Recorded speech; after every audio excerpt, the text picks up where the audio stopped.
My name is Kelly Martinick, and I'm a senior in the Flex program. And I wrote my senior research paper on websites and blogs that promote self-harm and eating disorders. So today I'm going to talk more about the pro-eating disorder blogs because there was more research on them out there and it was easier to find facts, and I think that I have more authority to speak on that than on self-harm just based on more knowledge, having more knowledge. So pro-eating disorder blogs, which are commonly called pro-ana or pro-mia for pro-anorexia or pro-bulimia, encourage destructive behaviors by presenting eating disorders as glamorous or trendy. So I first want to talk about how I picked this topic originally. I was at a residential journalism program this summer at Northwestern, and we had to do a trend story, and the specific directions were to pick a trend that was new enough that everyone wouldn't know about it, but enough people know about it that it's actually a trend. So I did mine on Fitspo, which is websites and blogs that promote fitness, and I found through my research on that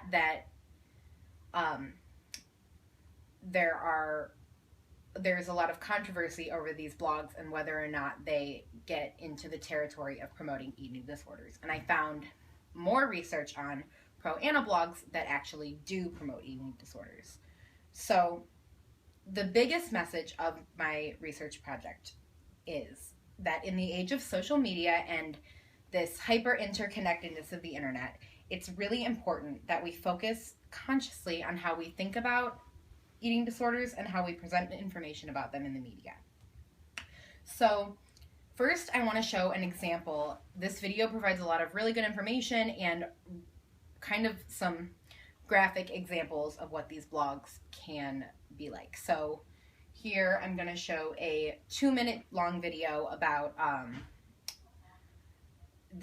about pro-ana blogs. So wasn't that, good video. All right. The video, you're at 420 now. 420 now? Okay. So after the video, I would have 4 minutes. Okay, so according to the National Association of Anorexia Nervosa and Associated Disorders, which is ANAD, the characteristics of pro-eating disorder sites are glamorizing images of very thin women, demonizing food and fat, promoting thinness at any cost, and boasting exclusivity. And in my research, I also found that shame, self-control, perfection, and success are also prevalent themes on these sites. Shame is used to tell you that if you weigh too much or if you eat too much, you should feel guilty and you're not good enough. And perfection and success, which is something very commonly associated with anorexia, is how these websites tell you that you have to be perfect and anything else isn't good enough. And then self-control is the main, the association with self-control is the main problem with these blogs. They're harmful because they paint unhealthy calorie restriction or purging through extreme amounts of exercise or vomiting as a demonstration of superior self-control when it is, in fact, a symptom of a disease. The scariest thing that I found in my research is that these can affect anyone. In one study, college-aged women with no history of eating disorders were asked to view pro-anorexia websites. 48% said the sites made them feel dissatisfied with their bodies, and 84% decreased their caloric intake by an average of 2,470 calories over the next week. So now I want to talk a little bit about how these sites came to be and the correlation of these with the rise of social media and the mainstream popularization of the internet. So according to Partners in Illness, a 2002 article from the American Psychological Association by Bridget Murray, anorexics in inpatient clinics have been trading strategies to lose weight for a long time.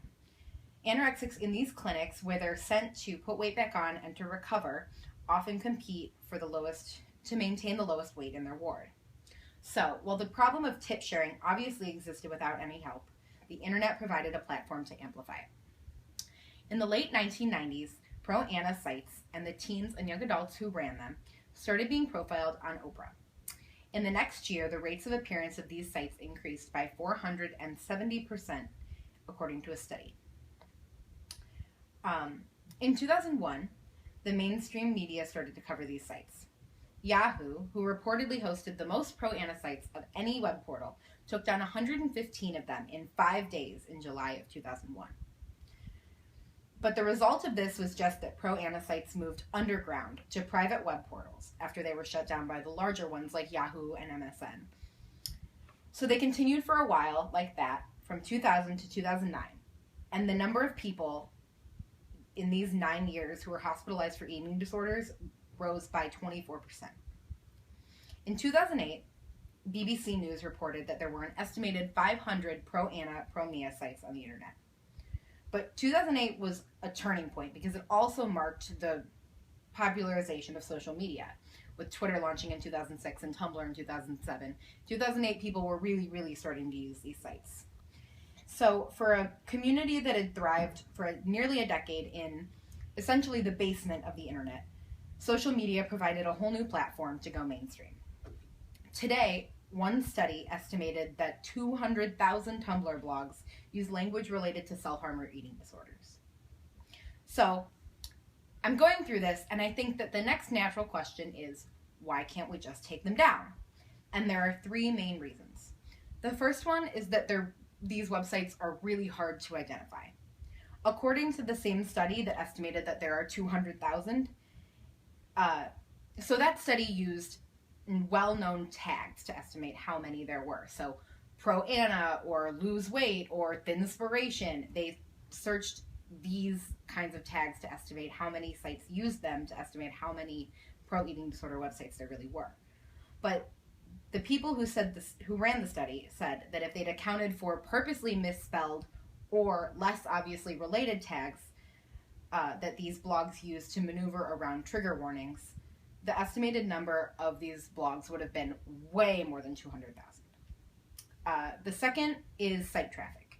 So Michael Hayward, who co-founded the app Whisper, which is another social media app, said that social media sites are not willing to do anything that even remotely alienates a small amount of the audience or that's going to affect their daily numbers. So that's about money. And the third and the biggest reason that I focused a lot of my paper on is that Americans are very hesitant to infringe on anyone's First Amendment right to free speech.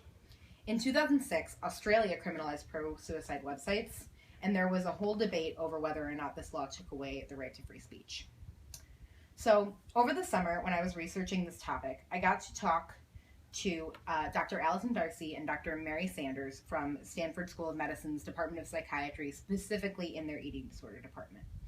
And I was doing my trend story at the time on Fitspo. So I was asking Allison Darcy what she thought of censoring the internet for anything that could be deemed harmful, that could be deemed as promoting eating disorders. So what's this lock thing, this yellow thing?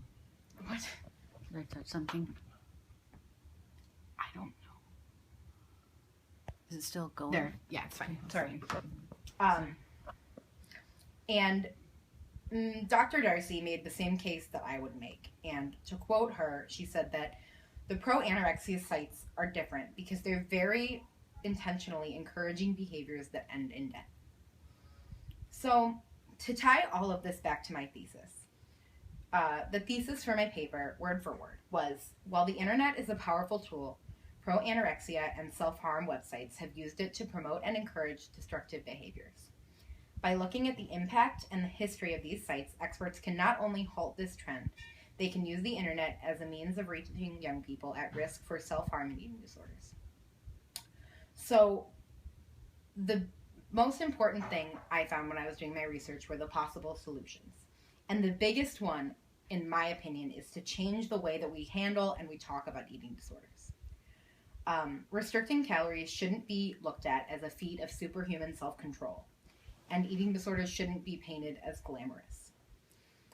One quote from the Social Issues Resources Center says that it is society's association of fat with laziness and thinness with strength and morality that encourages pro-eating disorder sites illusions of superiority and exclusivity within their follower base.